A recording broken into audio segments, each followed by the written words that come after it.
Yeah, well, the movie, as you said, follows a man called Eric Lomax, who was tortured at the hands of the Japanese during the Second World War, and the story flips between him out in the Middle East and then, in the East, and then later in life. And it's a story, I suppose, about the effects of post-traumatic stress and forgiveness. And it's, I think, a story that's very relevant today. You know, we still have a lot of people coming back from fighting in foreign lands, suffering from the same problems. And you know, I think this is a story about before the effects of post-traumatic stress were really realized. The driving force is, I suppose, a love story. The real man, Eric, fell in love, just as we see in the movie, on a train later in life. And it all started off in this wonderful whirlwind of a romance, and then very quickly we start to see the cracks that were caused by Eric's experiences.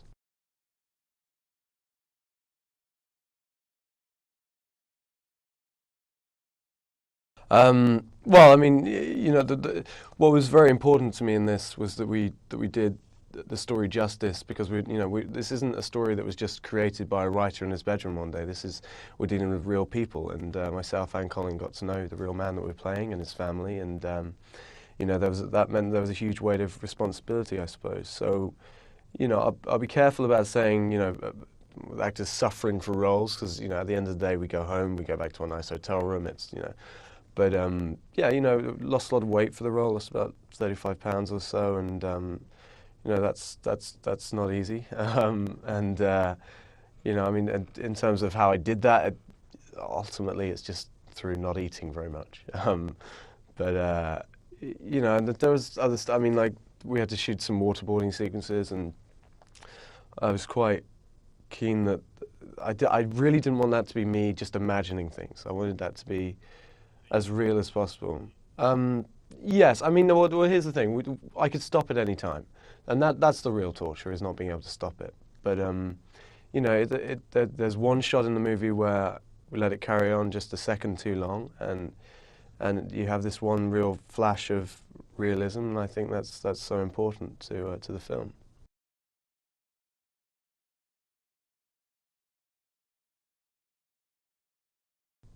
You know, it was described to me before I did it as being like drowning on dry land.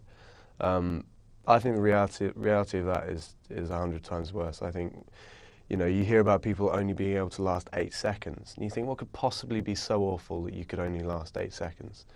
And yet, as soon as you experience it, you realize why. It's water.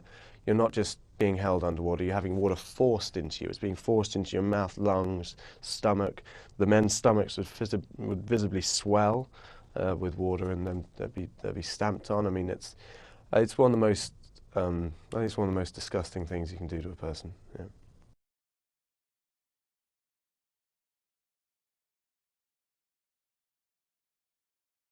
Well, it's great, you know, because you know, normally in movies, the difference between movie acting and theatre acting is, in movies there's no rehearsal often, you know, and you get a script and you go away on your own, and you work on your own on that character, and then you turn up on the day of shooting and you do it. And it's quite a lonely process, I suppose. So, you know, getting to share that with someone, and getting to share that with someone who's, you know, as experienced and talented as Colin Firth was, you know, it was kind of an acting masterclass that I couldn't really have dreamt of. And yeah, Colin was incredibly generous, and, you know, would invite me around his house, and we'd rehearse in his living room and things like that. And yeah, it was a really wonderful experience, and not something you often get on films. So yeah, and, you know, Colin was, yeah, he didn't have to do that for me. You know, I'm just this kind of snotty-nosed little new kid. So it was kind of yeah, it was really cool of him. Yeah.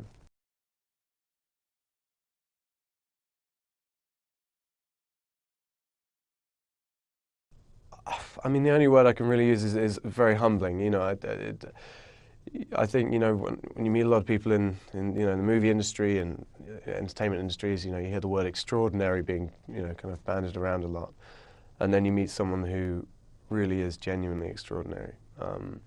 And I was very nervous meeting him for the first time. You know, having read about his experiences and his struggle and what he went through, and, you know, of superhuman strength, and I was very nervous, and yeah, I suppose kind of starstruck in a way. I mean, and his wife as well. I mean, they both had to go through this, and the effects of torture aren't only suffered by the torture. It flows down. It goes to the family and the friends, and and the children. Yeah.